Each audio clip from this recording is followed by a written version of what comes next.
Assalamu alaikum la team Amatou, j'espère que vous allez bien. Votre débrief dans un instant.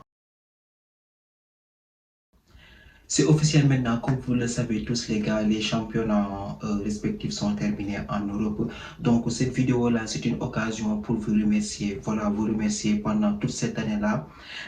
Vous m'avez supporté avec mes débriefs. Quand je dis supporter, c'est-à-dire que vous avez pris la peine de regarder mes débriefs. Voilà, j'ai eu aussi pas mal de retours, pas mal de messages sur des axes d'amélioration concernant mes vidéos et des axes d'encouragement. Donc, la famille, je tenais à vous remercier pour votre investissement. Donc, voilà, on a vécu une longue saison, une saison qui a été, voilà, plutôt glorieuse pour certains et d'autres aussi, on a vu, ils ont galéré. Ils ont galéré et c'est à l'image de mon équipe, le Real Madrid, on a galéré. On a galéré pendant toute cette saison-là. Encore une fois, deuxième saison consécutive qu'on fait une saison blanche. Donc voilà, en Espagne, c'était compliqué, surtout sur la scène européenne. On a vu pas mal de faits divers du côté du Real Madrid et encore une fois cette saison-là, on se retrouve en saison blanche. Donc vivement, j'attendais vivement cette fin de saison-là pour qu'elle vienne, pour qu'on puisse reconstruire. On nous dit que Mourinho va arriver la saison prochaine, on va attendre de voir ce qui va se passer. Peut-être le Real, ces temps-ci, ces jours à venir, ils vont sortir un communiqué. De l'autre aussi, on a vu des farewells d'une légende. Voilà, moi je dirais au Real Madrid, pendant ce week-end, il y a quelque chose qui s'est passé, la fin d'une ère. Pourquoi? Parce que Dani Carvajal, c'est le dernier taulier qui était présent en 2018 pendant cette épopée glorieuse où le Real Madrid a enchaîné 3 Ligues des Champions d'affilée. Il restait que Dani Carvajal et il a joué son dernier match le samedi passé. Donc, un match qui a été rempli d'émotions parce que pourquoi aussi? Parce que Dani Carvajal, vous le connaissez tous, il a vécu toute son enfance au Real Madrid. Aussi, de l'autre côté, on a un Alaba aussi qui va sûrement quitter la Maison Blanche à la fin de à cette fin de saison-là. Donc, il y a aussi pas mal de départs. Donc, une équipe du Real Madrid qui va peut-être repartir sur de très bonnes bases, mais cette année-ci, on a vécu une année compliquée. Le départ de Xabi Alonso et aussi le changement de coach à l'intersaison, une élimination en quart de finale de Ligue des Champions, la deuxième consécutive, des faits divers sur Kylian, que l'équipe ne tourne pas, il y a des égos à gauche, à droite. Donc, une équipe encore du Real Madrid qui a déçu cette saison. Il a une équipe qui a déçu et maintenant nous les supporters on attend plus d'investissement la prochaine saison avec l'arrivée de Mourinho et aussi les élections qui vont arriver très bientôt. On va voir comment cette équipe là va se comporter, mais en tout cas tout ce que je peux dire c'est que le Barça a été un très grand champion. Le Barça mérite son titre. Eux aussi de leur côté, ça fait 2 saisons d'affilée avec Hansi Flick sur le banc. Ils sont en train de revenir sur la scène européenne et en Liga ils dominent, ils remportent les trophées nationaux. Même s'ils n'ont pas remporté la Coupe du Roi, mais ils ont été très convaincants cette saison-là et ils méritent amplement leur victoire. Donc, l'équipe du FC Barcelone, je peux dire, qui a survolé ce championnat-là, même si cette équipe du Real Madrid, à un moment donné, ils étaient revenus à hauteur de cette équipe du FC Barcelone. Mais malgré cela, à cause des défaites et des matchs nuls, cette équipe du FC Barcelone a triplé très tôt ce championnat-là. Donc, voilà une équipe du Real Madrid qui a manqué de régularité à mon humble avis et de sérieux. Il faut le dire. Parce que cette équipe du Real Madrid, toute la saison, elle n'était pas du tout sérieuse, qu'on se dise la vérité. C'était le bordel au Real Madrid à un moment donné.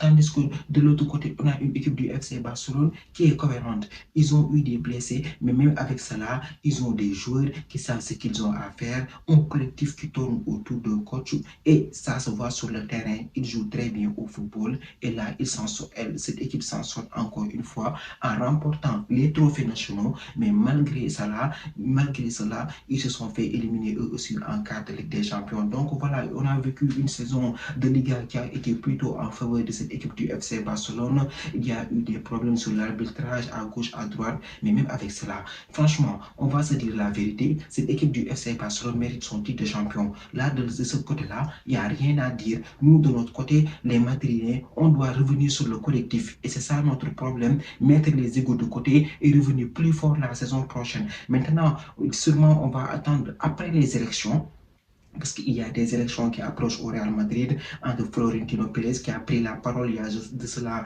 3 semaines, je pense, en faisant une conférence de presse. C'était du n'importe quoi. Maintenant, il va affronter un Riquelme pour les élections et après cela, peut-être ils vont officialiser l'arrivée du nouveau coach en fonction du nouveau président qui va arriver. Parce que de l'autre côté, le Riquelme dont on me parle, il n'est pas sûr, il n'est pas pro Mourinho. De l'autre côté aussi, il y a Florentino Pérez. Donc, il y a eu pas mal d'événements qui sont en attente pour pouvoir savoir qui sera le prochain coach et comment le mercato de cette année-ci va se dérouler. Parce que normalement, on attend beaucoup de renforts du côté du milieu de terrain, de la défense et surtout des latéraux. Franchement, cette équipe du Real Madrid, surtout au milieu de terrain, il n'y a pas de personnalité, il n'y a rien du tout. On était là, on l'a vu pendant toute la saison. Cette équipe jouait comme du n'importe comment. Tactiquement, c'était scandaleux. Défensivement, c'était du n'importe quoi. Donc voilà, une saison qui vient de se terminer. Donc on a hâte de voir ce que la saison prochaine nous réserve. Maintenant, on va directement aller au Royaume-Uni avec la Première Ligue. La Première Ligue aussi, pendant ce week-end, nous a dit bye-bye parce qu'on a vu une saison de Première Ligue qui a été très, très intense. Arsenal, champion d'Angleterre. Depuis 2004, ça fait 22 ans qu'ils n'ont plus du tout été champions. Lors de mon dernier débrief, je le disais. Mais il faut le dire, cette équipe d'Arsenal mérite son titre. Ils ont été réguliers pendant toute la saison. Ils ont eu des matchs nuls, des contre-performances à l'extérieur. Mais malgré cela, comme Declan Rice l'a dit après le match face à Manchester City, ce n'est pas du tout encore terminé. Ils sont partis chercher cette Première Ligue. Parce que derrière, ils avaient un ennemi redoutable, Manchester City. Manchester City, on les connaît tous.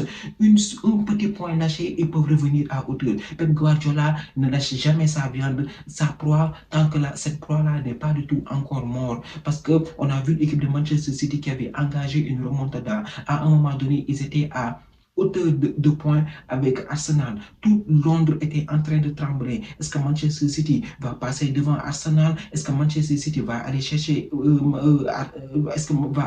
Arsenal pour le trophée? Et il n'en est rien parce que cette équipe d'Arsenal a un mental. Arteta l'avait dit, j'ai forgé un mental d'acier sur ces jours-là. Ça fait 3 ans, ça fait 4 saisons même qu'ils courent derrière ce trophée. Et maintenant, ils sont récompensés en 2026. Arsenal est champion d'Angleterre. Très bonne saison de leur part. Maintenant aussi, ils sont en finale de Ligue des Champions. Peut-être même ils peuvent faire un doublé, ce qui serait une saison historique pour cette équipe d'Arsenal.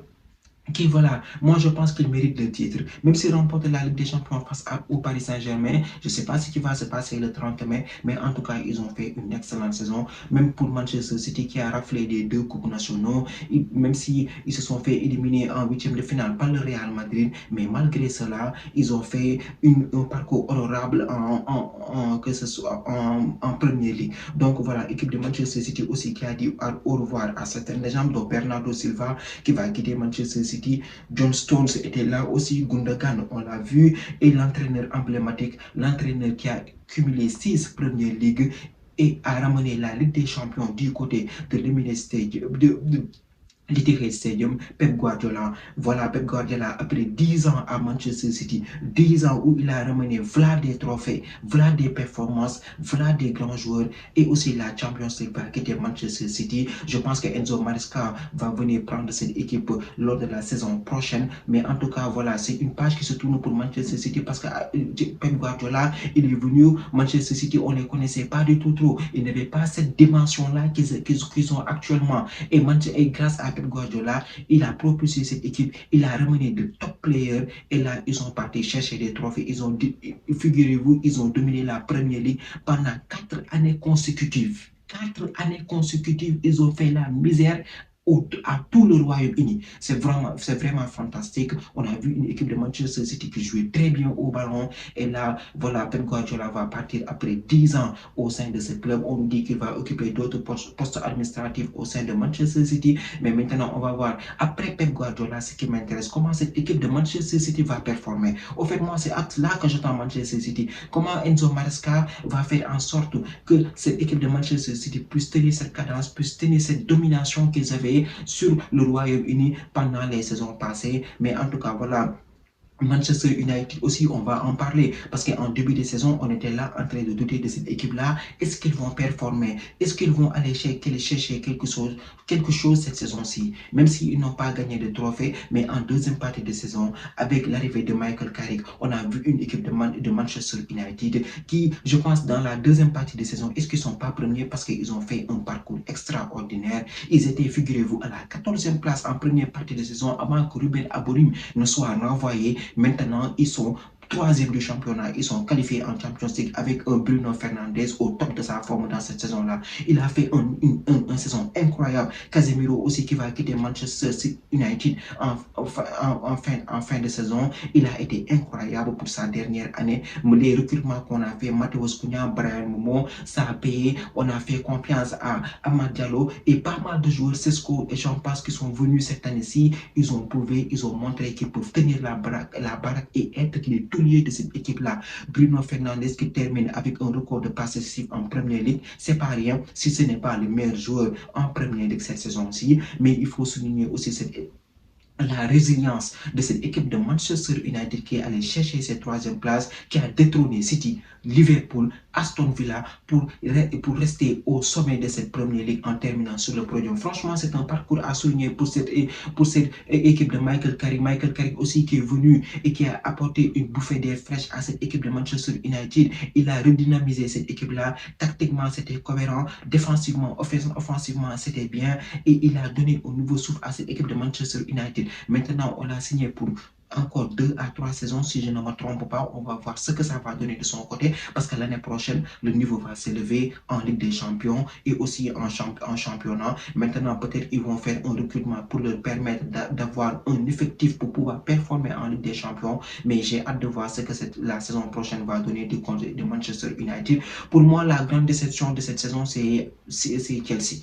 Voilà, la grande déception pour moi, c'est Chelsea et Liverpool, parce que ce sont les deux équipes qui ont cumulé beaucoup de défaites en championnat. Il y a eu du côté de Chelsea des changements de coach qui ont perturbé cette équipe-là. Voilà, Maresca est parti, Rosselló est arrivé avec de nouveaux joueurs qui a perturbé le dynamisme de cette équipe de Chelsea qui était bien classée en début de saison, mais en fin de saison, en fin de parcours, l'équipe a complètement chuté avec des défaites qu'on ne comprend pas. Figurez-vous, on était au mois d'avril, depuis janvier, il n'avait pas gagné. Au mois d'avril, au mois de mars, si je ne me trompe pas, Chelsea n'a pas gagné un match de championnat. N'en parlons pas aussi pour Liverpool, qui a fait un départ canon, 5 victoires en 5 matchs. On nous disait que Liverpool va asseoir sa domination avec le recrutement XXL qu'ils ont fait en début de saison, mais malgré cela, ça n'a pas du tout fonctionné. Ils ont dépensé 400 millions et quelques d'euros pour faire venir de top players, ça n'a pas fonctionné. Etikiti qui est blessé, il n'ira pas au mondial. Une équipe de Liverpool, voilà, qui a dit au revoir aussi à un autre. C'est que cette semaine-ci, c'était la semaine des farewell. Voilà, des légendes qui ont quitté des clubs. Mohamed Salah va partir. Il est arrivé en 2018, une légende du club, rien à dire. On s'en souvient tous, la première saison de Mohamed Salah, on était là, il a bluffé tout l'Angleterre, toute la scène européenne avec une finale en Ligue des Champions. L'édition suivante, il le remporte avec Salah, Firmino et Sadio Mane, on s'en souvient tous, ce trio XXL. Donc une page encore qui se tourne du côté de Liverpool avec Mohamed Salah, le pharaon, qui va partir, qui va laisser un héritage, qui va laisser des records derrière lui à Liverpool. Voilà, donc c'est une autre page qui se tourne du côté avec Andy Robertson aussi, que j'oubliais, le latéral emblématique de cette équipe-là, qui va aussi partir. Donc une équipe de Liverpool qui, cette saison-là, ils sont passés à côté de leur saison. Voilà, Arne Slot, je ne sais pas s'il sera maintenu pour le poste d'entraîneur, mais en tout cas, cette saison-là, ils sont passés à côté de beaucoup de choses. Ils n'ont pas remporté de trophée. Ils ont fait une saison blanche, éliminée par le Paris Saint-Germain en quart de finale. Donc voilà, une équipe de Liverpool qui aura à cœur peut-être l'année prochaine de se racheter auprès de son public. Donc voilà, une saison de Premier League qui a été très intense jusqu'à la dernière journée avec la descente de West Ham. Et quand je parle de West Ham, je passe à El Hadji Malick Diouf. Franchement, Malick Diouf, peut-être l'année prochaine, il va jouer la Championship. Sunderland a convaincu. Ils sont partis en Europa League. Sunderland, ils ont fait une très bonne saison. Franchement, ils ont fait une saison de fer, cette équipe-là.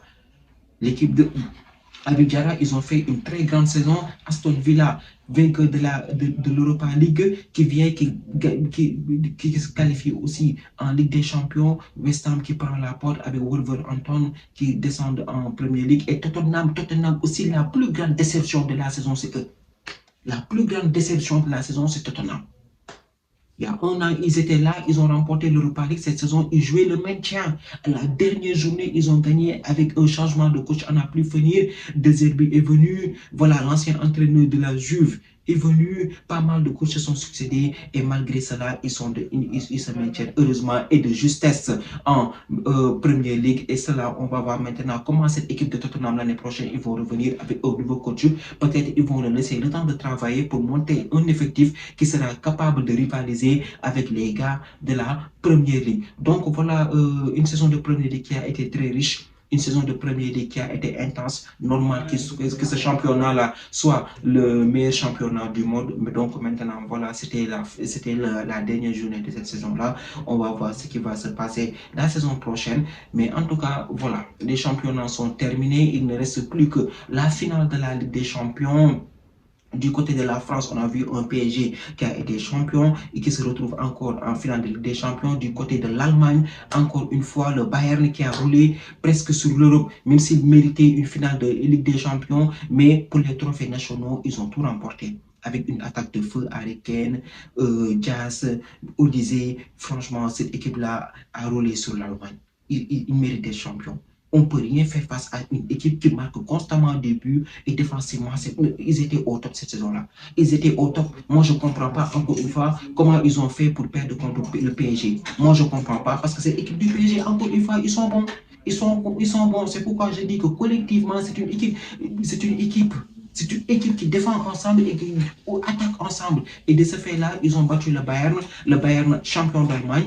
Et aussi de l'autre côté, il y en a dit, ils ont fait une superbe saison. Donc, les amis, voilà, les championnats sont terminés. Maintenant, on reste focus sur la finale de la Ligue des Champions le 30 mai et la Coupe du Monde qui arrive, les gars. Vous savez, Coupe du Monde, qui dit Coupe du Monde, grand événement, et qui dit grand événement, gros match et gros débrief. Donc, j'espère que vous serez là parce que voilà, moi aussi, je serai là. On va parler de tous les matchs de la Coupe du Monde et j'espère que le Sénégal va vivre un très bon tournoi parce que, voilà, il faut un autre pays africain en demi-finale et j'espère que cette équipe nationale du Sénégal sera en demi-finale.